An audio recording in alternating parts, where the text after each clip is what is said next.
Hey, friends, welcome back to another episode of Thriving Thoughts. I'm your host, Dr. Sherri. Many of you may have been anticipating an interview. Well, you're going to get an interview today. You're getting an interview with me. I decided to do something different this week and switch the lineup because yesterday was Valentine's Day. And I know to some people Valentine's Day is not important, and to others it's very important. And sometimes when people are feeling alone, either in a relationship or outside of a relationship, Valentine's Day can be hard. And it reminded me that I wanted to share some encouragement with you about thriving beyond, way beyond a breakup. So I am just a tad over a year and a half beyond my breakup from my boyfriend of 4.5 years. And so I wanted to spend some time today encouraging you that it's possible to thrive not just in the breakup when it happens, but way beyond. Because here's the truth. Thriving happens through the painful experiences and emotions. And just because I'm a year and a half out, or maybe you are a year and a half out, maybe you're 5 years out. I don't know what it is for you, but I wanted to normalize something. There are times that painful emotions, revisited memories keep popping into your head just when you think you got over it. Okay? So this episode is for you. If you've ever asked yourself the question, will I ever get over it? You're in for a special treat today. Today, I am going to read to you the first chapter of my book, Breakup Breakthroughs. It's right here for those of you watching. And I wanted to read the first chapter in its entirety to you because I've talked to a lot of coaching clients and friends and other people who say, I wish I could just get over it. And I also talk to people who believe they're over it, quote unquote, over the breakup, because they're now in another relationship. Well, my friends, thriving alone way beyond a breakup, for me, that year and a half, I have dedicated to learning who I am, who I'm not, and loving who I am and loving who I'm not. And I've done that alone, absent relationship. Now, I'm not judging other people who get out of a relationship and then they start another one right away or a long time after. Everybody's timeline is different. I do challenge you, though, that if you've had a breakup and maybe you have jumped into another relationship because those lonely spaces are really hard, I do challenge you to answer the questions that I asked myself in this book. There's 10 questions. Today, I'm going to read you number 1, and then you can order the book, and there's even a workbook. You can order the book or you can do the Kindle version. I don't have the audio version yet, but it's coming.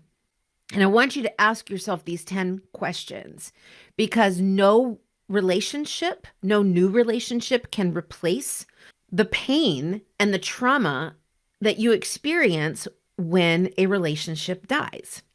And that's what it is. It's grief. Here we go. The question, will I ever get over it? From my book, Breakup Breakthroughs. Make no mistake, any breakup you have will result in a grieving process. Grief means to process loss, any loss. We've been conditioned to understand grief in terms of the physical death of a loved one, but consider this. A breakup is a death. It's the emotional death associated with a severed relationship.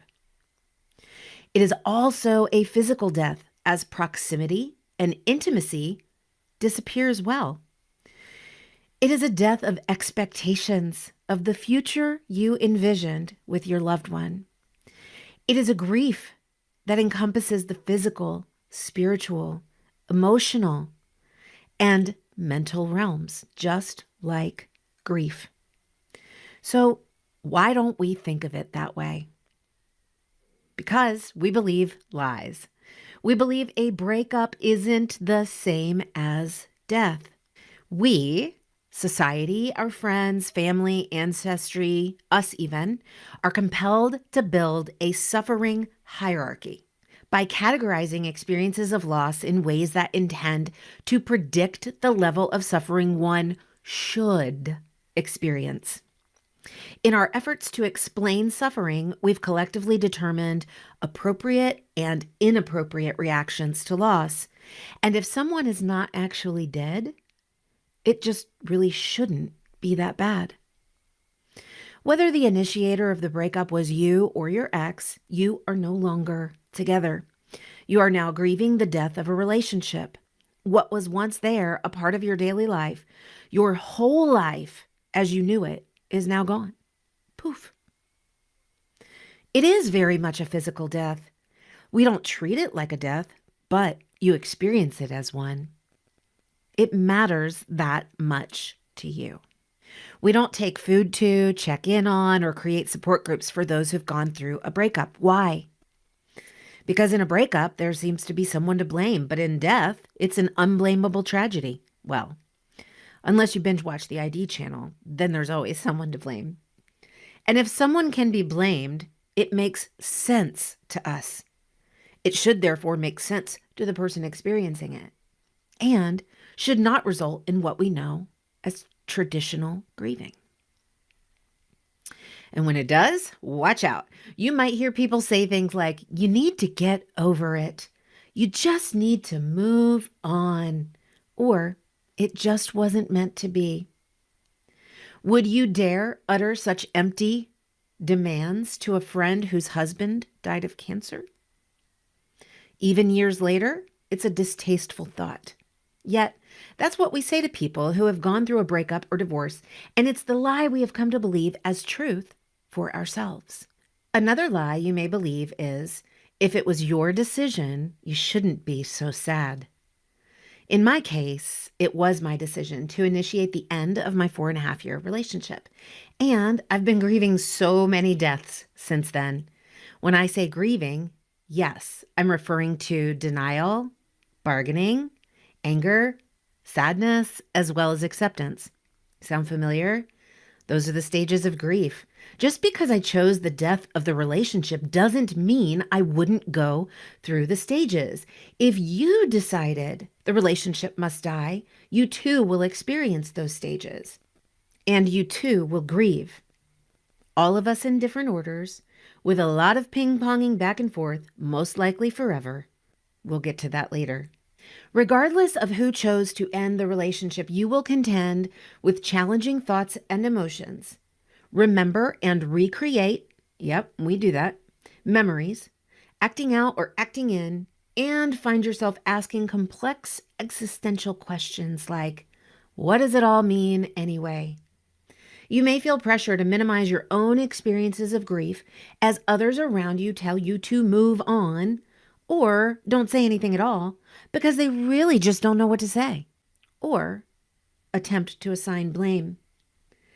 Use your heart and your feelings as a barometer of your grief process, never the actions or lack thereof of others.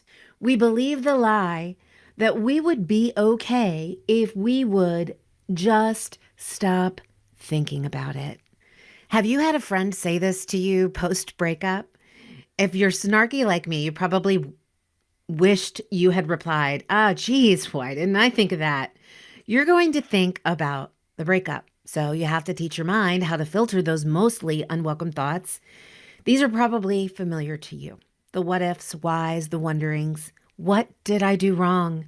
What's going to happen next? I wonder what they're doing now. When those questions come, you have two choices. First, you can sail past it without answering. You know what happens when you do that. Sure you do. You've experienced it.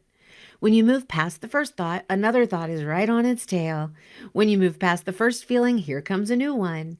It never stops. It is like a waterfall of unpleasant questions and emotions. Even so, it is easiest not to sit with it, to leave them unanswered. But the second choice, tougher by far, is the one wherein lies your opportunity to thrive. It is the choice to answer the questions, because until you do, they will keep coming. Write down your questions, especially if they seem impossible or heartbreaking to answer. Then answer them. That is the work of grieving, and yes, it means embracing the hard. To thrive in the trauma of a relationship breakup, we must learn to speak truth over the lies we are told and believe. We must believe the truth that breaking up is grieving and grieving is hard work. I want you to remember that truth. Breaking up is grieving. If you have broken up, you are grieving, and grieving is hard work. Grieving requires you to ready yourself to be an active participant. The question is, will you use it to learn about yourself, grow, and flourish, aka to thrive? Or will you ignore the truth of the grieving process and never effectively deal with the pain of your loss, only to find yourself in repeated, unsuccessful, and unfulfilling relationships? This is my experience of actively grieving, doing it on purpose. It's sitting in the dark, swollen, infected places in our minds and hearts that we'd rather avoid. Imagine an emotional space that's so uncomfortable, all you want to do is run.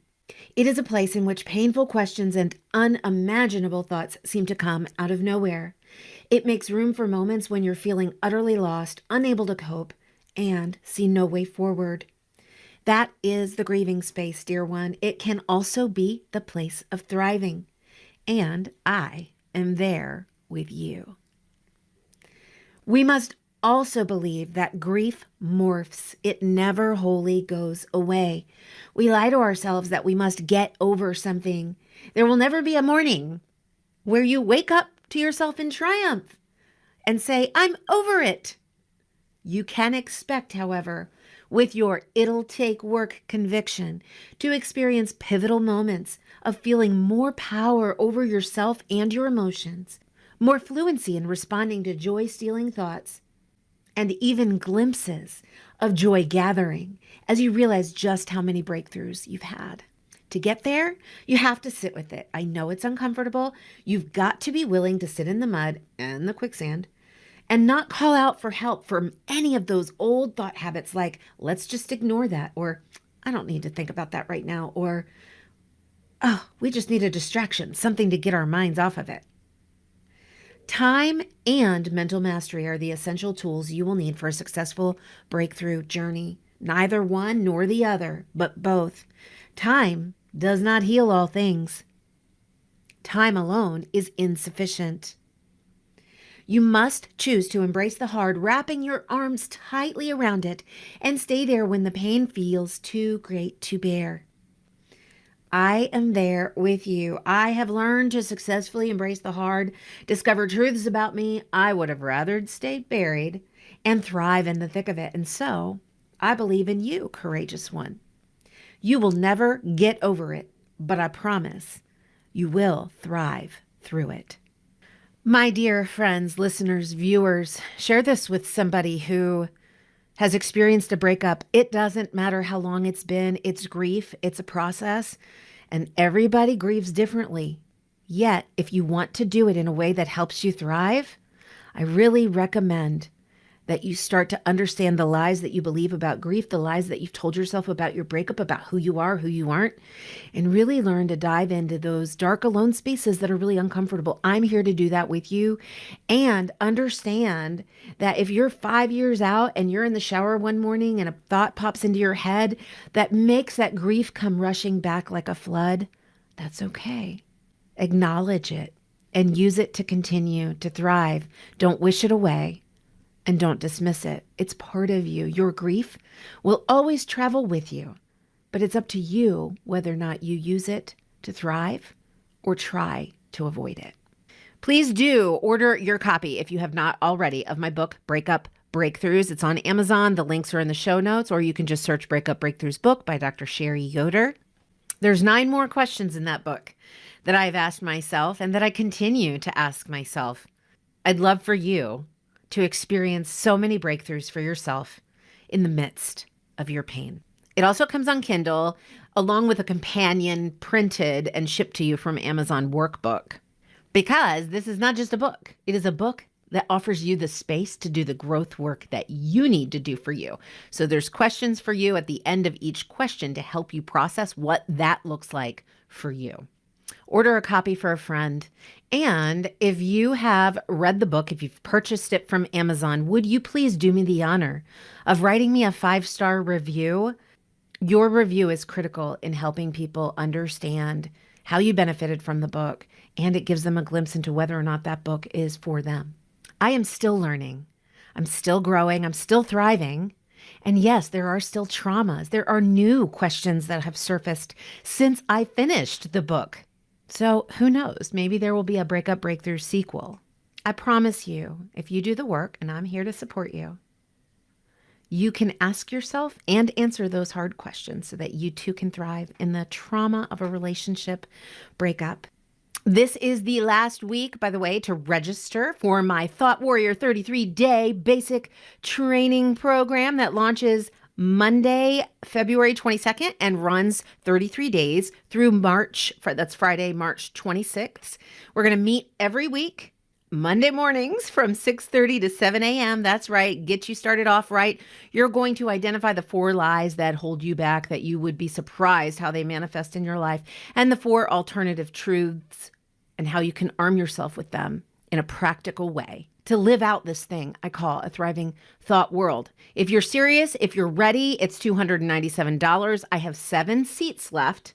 I'd love to see you be a part of that. The link to register is in the show notes. And you can watch my video here on my YouTube channel called Are You a Thriving Thoughts Warrior? And that will tell you whether or not this program is for you.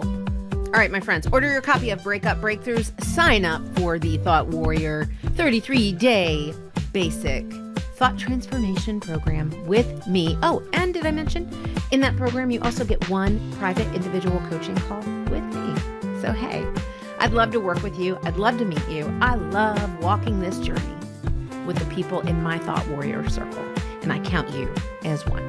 Until Friday, my friends, remember to speak truth over the lies, and you will thrive in any and every circumstance.